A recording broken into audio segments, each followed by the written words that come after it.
A lot of the Christian voters had supported President Trump, because apparently, if they consider him as the next savior of... Many of them view him as the Jesus. more human laws he breaks, it's better for him, because that puts him in a higher pedestal, because, God's laws are better than humans' laws. So it's actually the more Democrats try to prosecute Trump for breaking laws, the more popular he became, apparently. My cool, I'm on the edge. Something's taking over me. I'm gonna be down on my knees. I'm ready for this. You keep me begging for this. This is the Ocio show with Rahul, where I have deep conversations with interesting people on topics that are meaningful, slightly personal, and perhaps controversial. Roll with this. I could do this all day. I could do this all day. Back up, I'ma run this town. I'm headed for the top, and you know it's going down.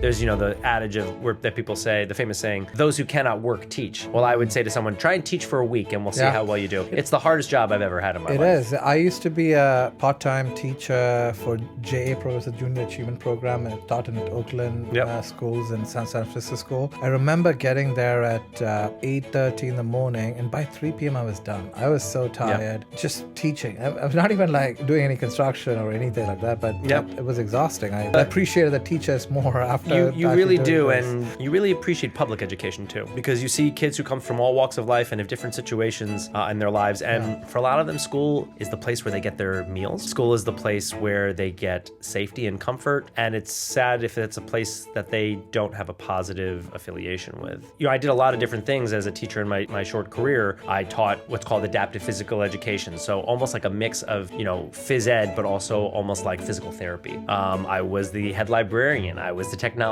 teacher. I was a literacy specialist. So I worked with a lot of different populations and different kids. And I say this to every teacher out there. You're an absolute hero if you're doing it, because it is a total challenge every single day, because you're working with kids. Especially public schools. Like I heard from some teachers that they had to bring their own supplies, spend money to actually educate your kids who are in public schools. And I remember teaching at this school, in the Bay Area. And there was this girl who was always talking in the class, and I was a little annoyed, to be very candid, as a middle school class. And then I was asking the main teacher, I was sort of a substitute teacher for the day, hey, what's the deal with this girl in the class? And she was and then the teacher was telling me that she is actually whatever you're telling in English, she's translating what you're saying to Spanish to the other girl in the class, because she just came from Mexico and she doesn't speak any English, so she's actually helping the other girl.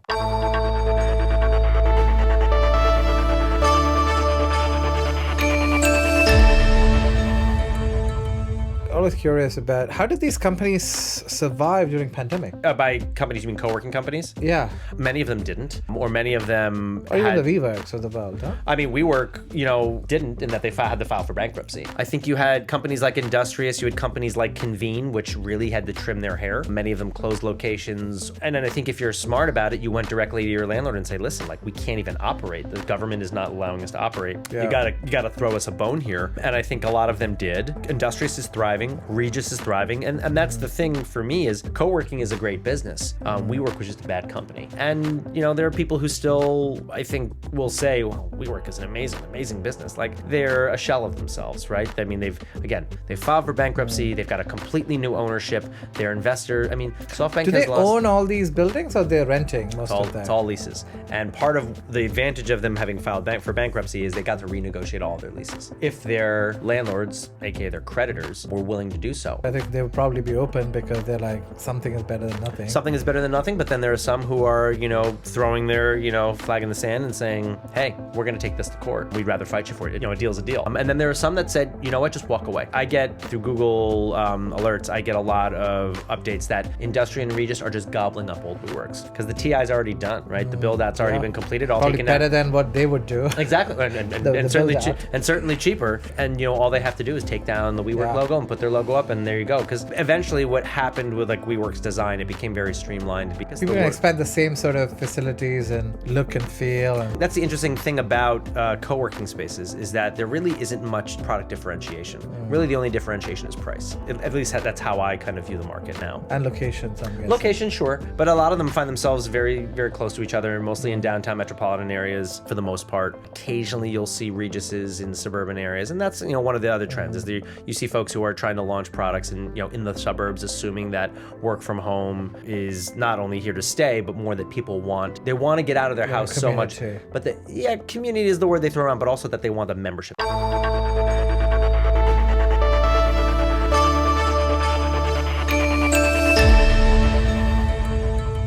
For the last 20 years, the coffee shop has turned into a workspace. You can go to any coffee shop in any major city, and there are just people who participate in what I call the unspoken bargain. Yeah. And the unspoken bargain is if you buy enough coffee, we'll let you sit here. With that being said... Or you buy a coffee. Exactly. Or you can buy a coffee, you'll sit here and we'll give you dirty looks for 5 hours until you get up and leave. And you're seeing the coffee shop revolting. Even before the pandemic, coffee shops were really, really getting ticked off about people working in their spaces because it hurts their revenue model. The revenue model of the coffee shop is like any food and beverage facility, turnover, right? They want you sitting down, consuming what you've got, get up and the next person can sit. Because if you and I go to a coffee shop to have a sit-down conversation over coffee and we go in and there's nowhere to sit, we're gonna leave, right? And I remember when Starbucks was sort of starting their expansion, they intentionally put these charging points everywhere so people could come, sit for many hours, maybe maybe order a couple of drinks. I'm sure they had a math somewhere on how many drinks people order. Yeah. But then I also seen the other side where they don't put charging points on the coffee shop. They cover them. So what's a better model for these coffee shops?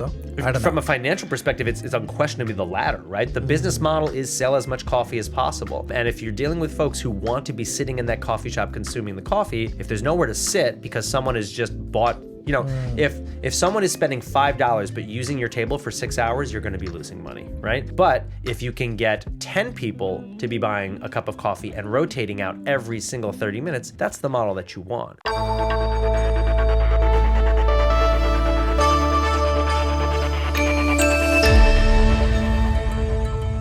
Do you still think that physical spaces are necessary for innovation and inspiration and people doing creative brainstorming work? I think it's crucial. I think in-person collaboration is crucial. Because we live in Silicon Valley where ideas run the economy and for new ideation and brainstorming, and how much of that is possible through remote work versus hybrid or in person. I mean, that's the argument people are making. Hey, you go talk to the coworker right next to you, and then you have an impromptu conversation and draw on the whiteboard and then come up with a new product. I completely believe in that. I just don't think it's needed 5 days a week because I don't think that quote unquote. Because you're not doing that 5 days in a week. You're probably doing that once or twice in a week. Correct. I had a very interesting conversation. When I was at HackerOne, we had an office in the Netherlands, and I had a Dutch employee say to me, he's like, "I don't understand your Americans' work culture." I said, "What do you mean?" He says, "In America, you learn to work with each other and then you become friends." I said, "Okay." He said, "But over here, we become friends and then we learn to work with each other." And I think for us in the American workforce, part of the importance of interpersonal interaction in the workplace will make hybrid work successful, right? If you and I have a good relationship in person, and that doesn't always come from just jamming on the whiteboard, coming up with an idea. Sometimes it's just having a meal together. Yeah. Sometimes it's just saying hi to each other in the morning, have a cup of coffee, and shooting the shit about what did you do this weekend, or maybe we have something in common. Yeah, it's small talk, right? That's actually things I've read about. It's like water cooler talk is really, really important to collaboration. So that on Friday when you're at home and I'm at home and we're on a Zoom, that it's not like, ugh, I don't want to talk to this person. It's like, oh, we know each other. We have some interaction. That will make hybrid work more successful. So I think the importance of in-person is less about like, hey, we're going to only be able to come up with that great idea in the conference room on the whiteboard. No. It's just about the fact that we're going to actually build a relationship, because all relationship building is interpersonal. It will therefore make the hybrid experience more successful. One of the things I've seen, that company I mentioned earlier, GitLab, they would do 4 events a year, one every single quarter. They would fly everybody to a single destination around the world. And they weren't doing planning. They weren't doing, crazy strategy. They were just hanging out. And that hangout is important, Exactly. My CEO at HackerOne, Martin Mikos, one thing I really, really valued about him was the importance of having a meal together as a team. Having that communal moment, just eating something together, having a drink, alcoholic or non-alcoholic, will make you work better together.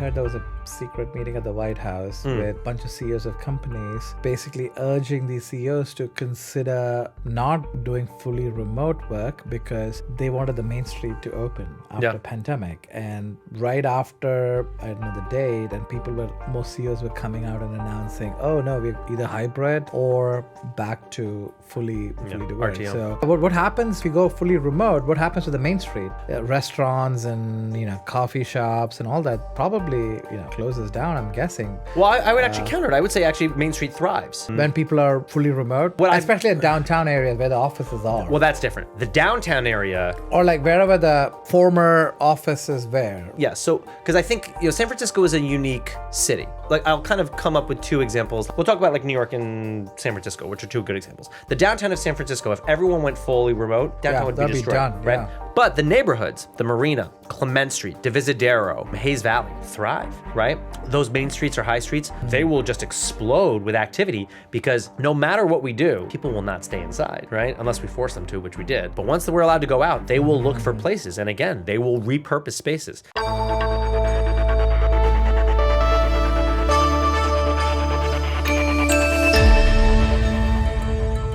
A lot of times how parents who are working have told me that they want to get away from their kids. I have a lot of working parents. Yeah. And you'll be surprised at how many of those demographics you could potentially hit as well if you go to a more suburban sort of location. And that's why I'm so hot on the west side of San Francisco. And I think everything you're saying is you're right. Without trashing Gen Z, they can be fickle consumers, right? And we don't we do organic content on social media, but we're not dumping money into I'm not trying to push out 30 posts a month. We do a great event, we post about it. But I'm not looking to to burn cash with digital ads at the moment. But you're 100% right in that demographic of the working parent cannot be at home with the entire family and has to get away. It's a huge market for us. That was a huge, especially during pandemic, but now that kids have gone back to school and all that, it may be slightly different. But you'd be surprised, even then, I gotta get away from home. Yeah, so change the scenery in the morning.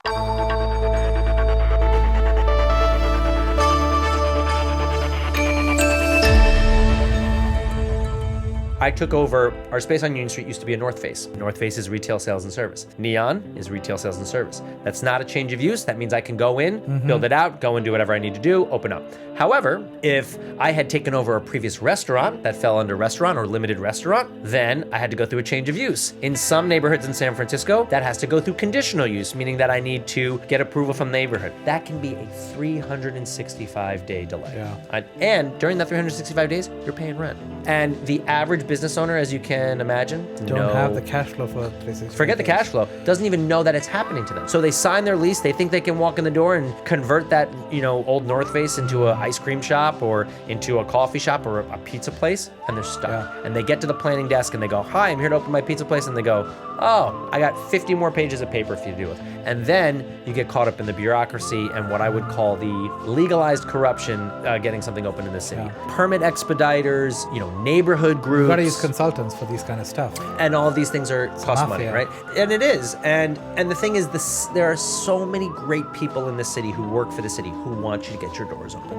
The problem is they have been unfortunately affected by, I'll say, politicians over the last 20 years who, to call a spade, are just anti-business. And they like to have their thumb on the scale. They want to pick winners and losers. And if you either haven't kissed the ring or you aren't a known enough commodity in the neighborhood, they'll shut you down. And I see it happen all the time. And I was one of those people. I would love to hear your experience. I heard this from somebody as well who was a business owner who converted, I think an ice cream shop to like a franchise after-school math program business. And it was a 6 to 12 month conditional use approval. And then it goes into a franchise, some board that again takes 6 to 12 months. It's the Formula Retail. Yeah. And they start paying rent on day one. And to even get somebody in the door with the ADA approval and everything, it was at least 2 years. To open a facility for kids. Unless, average rent of, I don't know, $6,000, let's say, a month. That's minimum. cheap. Yeah. Or like $10,000. Yeah, call it 10 grand. Let's say you got to have $250,000 in the bank just to pay rent for the city to do their job. And you're paying rent to do nothing. That's the thing. You can't do anything. You can't. So that's, I was looking at when I went to business school, places to start a business. Apparently, Singapore, to get a business license, you can get it in 24 hours. Oh, I mean, go forget leaving the United States. Go to Texas.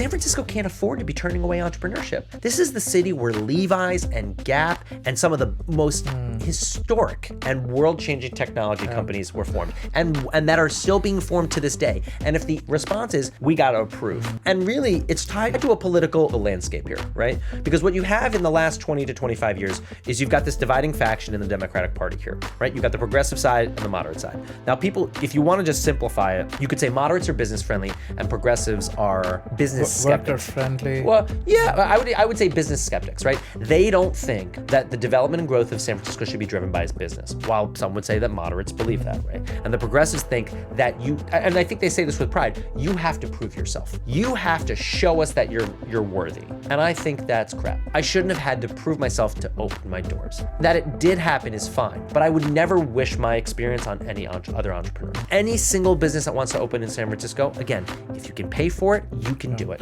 Do you think it's the other factor where San Francisco is home to all these cool big companies that are big multinationals, and you get so much tax revenues from them that they don't really care about small business because now they're already getting all this support and money from big businesses. So you can afford to be non-friendly to small businesses, I think. But then they're only shooting themselves in the foot because everything that they value, which is quaint neighborhoods with locally owned businesses, they're pushing away. I know small business owners who say, I'd love to open in North Beach, but I'd never do it. I know people say, I'd love to open in the Mission, but I'd never do it. You have this, because here's the ultimate issue with these groups. What's the default answer to everything? And I don't mean just small business. I mean to transportation. I mean to any kind of change. Housing, accessibility. The default answer to everything is no. It's always no, because they're terrified of change. That would be sort of the definition of conservatives, because they're afraid of change, right? Well, and being a liberal part of America. And this is the ultimate irony. The far left progressive, particularly as it relates to business, is almost identical to the far right conservative when it comes to the approach of no. The default answer is no. And our outgoing mayor, I greatly appreciate it, has said over the last few months, San Francisco needs to become a city of yes in all aspects. And if we just focus in on small business, the biggest problem we have with small business is we're overly regulated.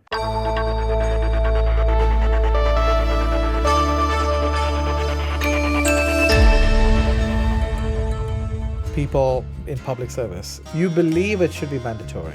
Is that correct? So I think for everybody to do a tour of public duty. I think we need, I call it GI Bill 2.0. 1944, Franklin Delano Roosevelt passed the GI Bill, right? And what it said is, if you participate, and it was specifically for the military, if you join the military, we're gonna give you a down payment. It essentially was 4 things: down payment on your house, college tuition, a year of unemployment, and then last but not least was a loan to start a business. And when you look at the problem statements right now that I see with young people, and you can call me an old curmudgeon, whatever you want. I see a generation of people who are extremely lonely. I see a generation of people who are committing a lot of self-harm. I mean, just the numbers are there. There's a lot of young people who are hurting themselves. I see a generation of people who are addicted to technology. I see a lot of people who are, and because of that addiction to technology, they're siloed off. So they're only being shown things that whatever the Zuck and other folks decide they should see. So they're not expanding their outreach, and they're not being able to do it. So what do we do? Now, would I love it to be mandatory? I don't think we could ever make it mandatory. You would have exactly what you would always have. But GI Bill 2.0 would be an opt-in thing. It's not just military service. The military would be option 1, but you would get 15 to 20 organizations around the United States that are well vetted. Perfect example: American Red Cross, American Cancer Society, the national parks, Greenpeace, established NGOs and nonprofits that have a track record of doing amazing service. And you say, you're gonna give us 2 or 4 years, right? You pick. The longer you give, the more you get, right? And what are you gonna get? You're gonna get exactly what the original GI Bill said. You're gonna get a free college tuition, right? Because all that kids are doing now is going into debt. Number 2, you're gonna get a down payment on a house. Nobody can pay for a house. Obviously up to a limit. You come up with whatever that number, maybe it's 100K, 150K, or it's based on geography or whatever it is. We're going to pay a percentage of whatever that payment is, up to a certain number, whatever it might be. You want to start a business, we're going to give you a loan, an interest-free loan for, that you pay Not back. all of it, but either or, right? It's one of the 4 things you get. Or if you end up getting unemployed within some certain amount of time, you'll get a year of unemployment to bounce back on your feet. So you get one of these 4 things.